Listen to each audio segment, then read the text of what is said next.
أهلا بيكم في التحليل ده. من غير مقدمات طويلة، إحنا النهاردة قدام تقرير كشاف تكتيكي مفصل عن موهبة خط الوسط المغربي اللي لسه مكمل 18 سنة، أيوب بوعدي.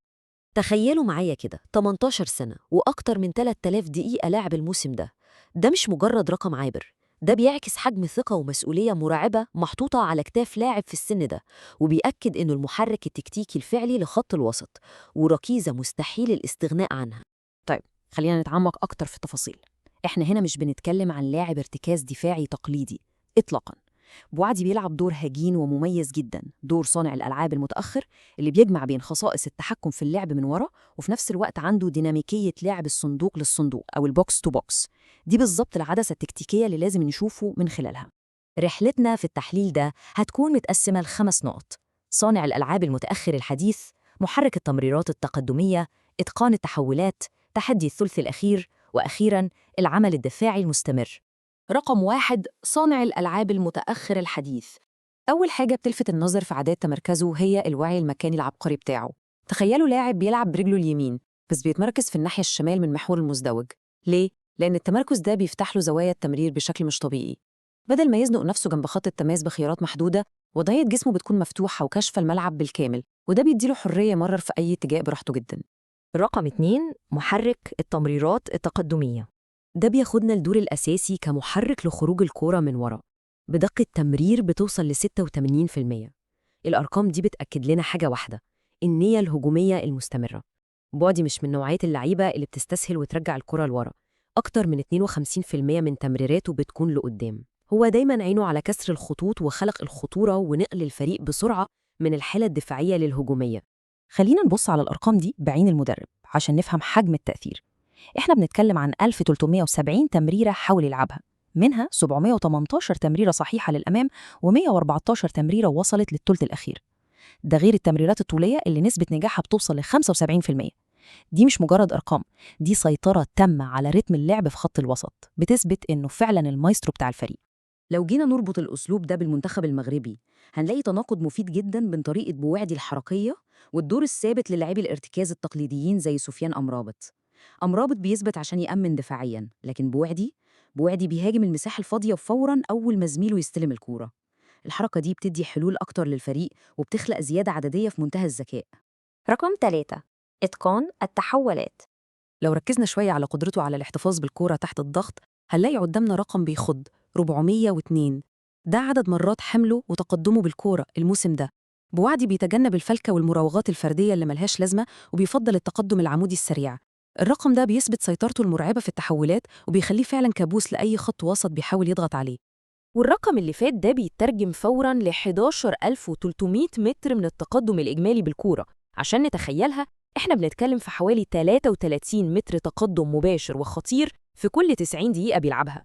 وده بيوضح ببراعة إزاي الانطلاقات الانفجارية دي بتغير شكل اللعب في لحظة. هو بياخد الكرة من مناطق الدفاع وبياكل بيها مسافة 40 ل 45 متر في ثواني معدودة، يعني بيخطف الكرة وبيحولها فوراً لهجمة مرتدة في منتهى الخطورة وبينقل فريقه لمناطق الخصم بسرعة البرق.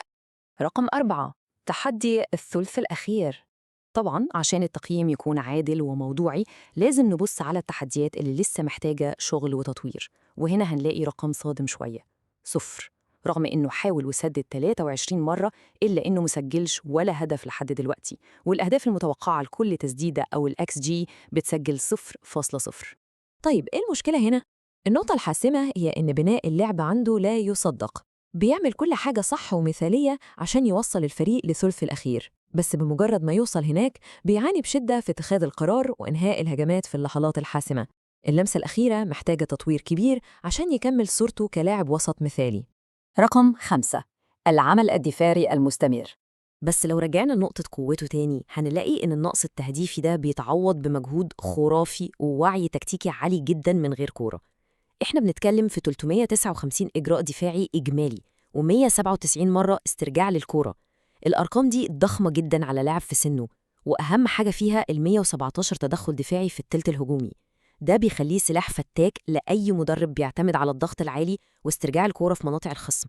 عشان نقرب الصورة أكتر، خلينا نفتكر اللي حصل في ماتش أنجي. الدقيقة 94 الخصم بيعمل هجمة مرتدة في منتهى الخطورة. تفتكروا إيه اللي حصل؟ بوعيدي بيضرب سبرنت، بيجاري سرعة المهاجم، بيسترجع الكورة، والأهم من ده كله إنه بيحميها وبياخد فاول تكتيكي يريح بيه فريقه. لقطة زي دي في الوقت القاتل ده بتأكد إننا قدام لاعب عنده لياقة بدنية من مستوى النخبة ووعي دفاعي مش طبيعي. إحنا حرفياً بنتكلم عن حرباء تكتيكية، ذكائه الدفاعي سابق سني بكتير، بيقرأ خطوط التمرير ويقطع الكورة قبل ما توصل، بيرجع لمنطقة الجزاء يغطي النقط العمياء، بيلعب كقلب دفاع أو ظهير عشان يسد الثغرات تحت الضغط.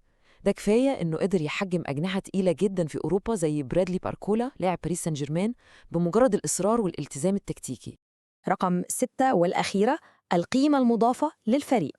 لو جمعنا كل الخيوط دي عشان نشوف تأثيرها على اختيارات ومستقبل المنتخب، هنلاقي البيانات بتحط بوعدي في مقارنة مع نجوم كبار.